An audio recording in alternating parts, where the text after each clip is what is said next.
कि जब मन साफ हो जाएगा, कुछ नहीं करना, भगवान ने कहीं से आना नहीं है, हर समय है, हर जगह है। मन के शीशे को साफ करना है उनका प्रतिबिंब देखने के लिए, और वो प्रतिबिंब देखने के लिए हमें क्या करना है?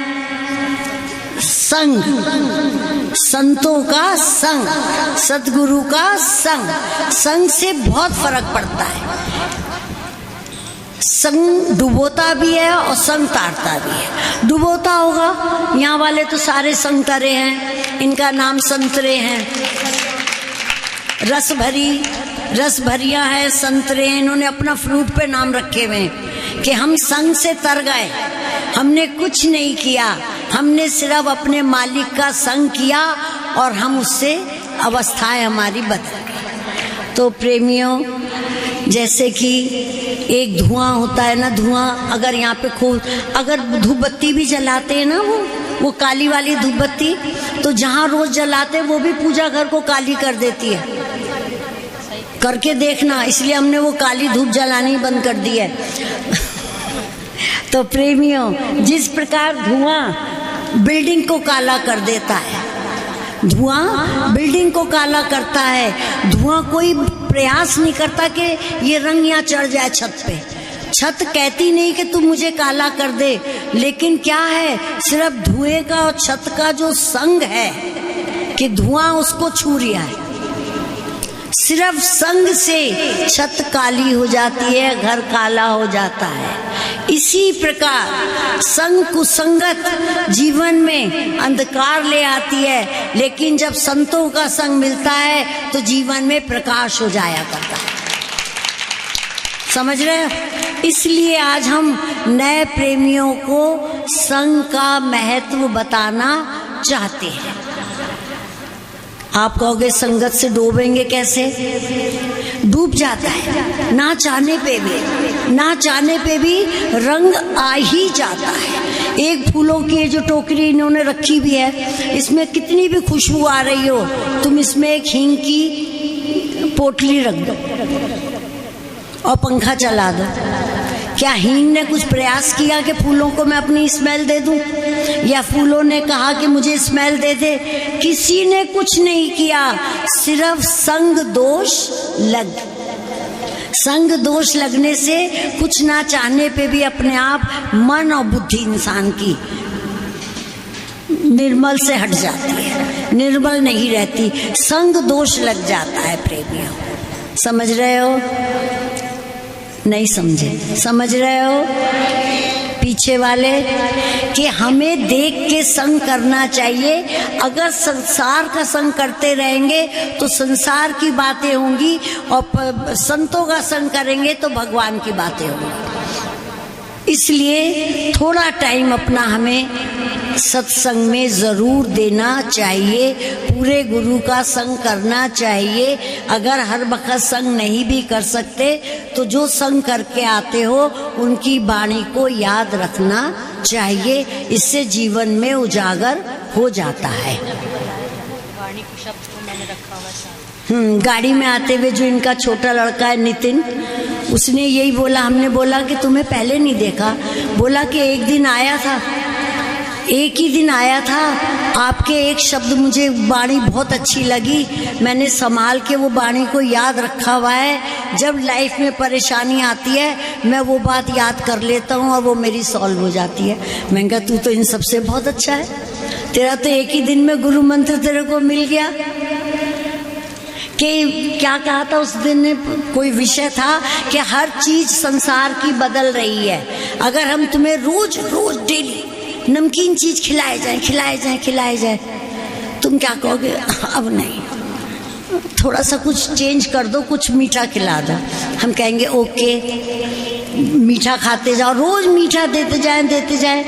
Can you eat? नहीं खाओगे, तुम कहोगे फिर चेंज कर दो, क्योंकि दुनिया ही चेंज की है, हर समय बदल रही है, हर समय परिवर्तन जीवन में आ रहा है, हमारी इच्छाएं भी बदलती हैं। ये तो ज्ञान का विषय लंबा चला जाएगा।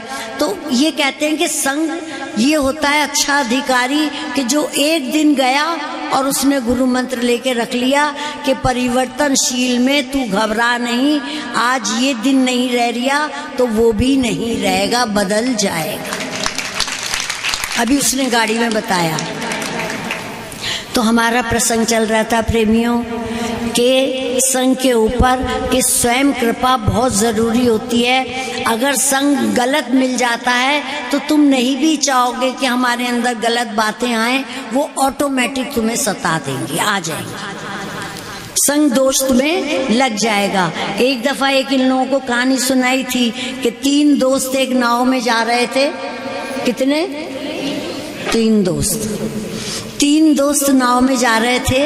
एक जरा बुद्धू था, बोला कुछ गर्मी ज़्यादा लग रही है, अपने नीचे की जो नाव की सीट थी ना, उसमें एक पॉइंटेड चीज़ थी, चाकू सा था, उससे उसमें छेक करने लगा कि चल थोड़ा ठंडे पानी की ठंडक लगेगी तो गर्मी कम हो जाएगी, और कुरेदना शुरू कर दिया और नीचे अपने उसने छेक करना शुरू कर दिया।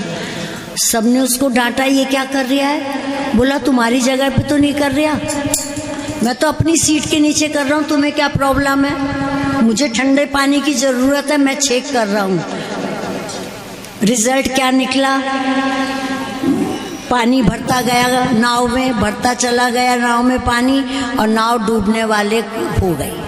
तो ये तो एक छोटी सी कहावत बताई है हमने तुम्हें, कहानी के तौर पे सिखाया है कि तुमने बुरा नहीं किया, तुमने नाव ली, तुमने आराम से बैठे हो, कुछ नहीं कर रहा है, लेकिन संग दोष तुम्हें ले बैठेगा।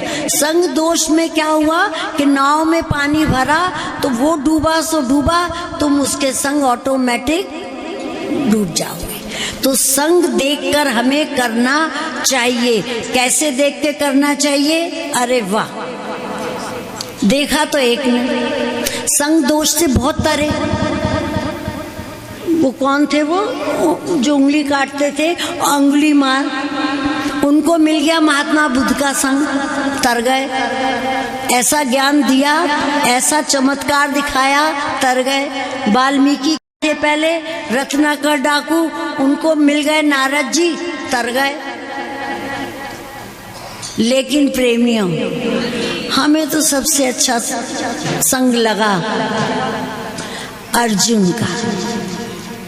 अर्जुन का, जिस समय महाभारत स्टार्ट होने जा रही थी, सब जने सेना और उसका बंटवारा हो रहा था, इकट्ठा कर रहे थे।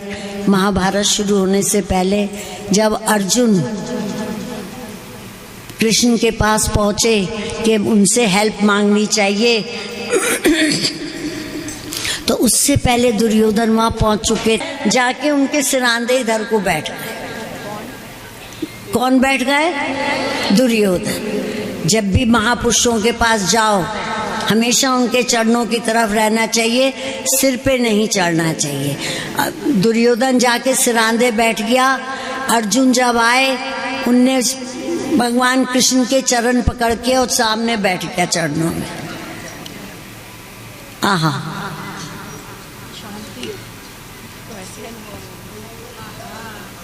बैठ गए। बैठे हैं अर्जुन, कृष्ण की आंख खुली।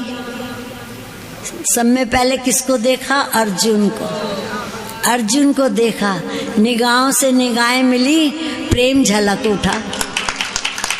ये होता है दो प्रेमियों का मिलना, कि उसका सोच वाह, कि एक तो चरणों में जाके बैठ गया, दूसरा ईगो प्रॉब्लम में सिर पे चढ़ गया। जब कृष्ण ने पूछा अर्जुन क्यों आए हो, क्या चाहिए, तो दुर्योधन बोले कि पहले मैं आया हूं कृष्ण, मेरे से पूछो कि क्या चाहिए।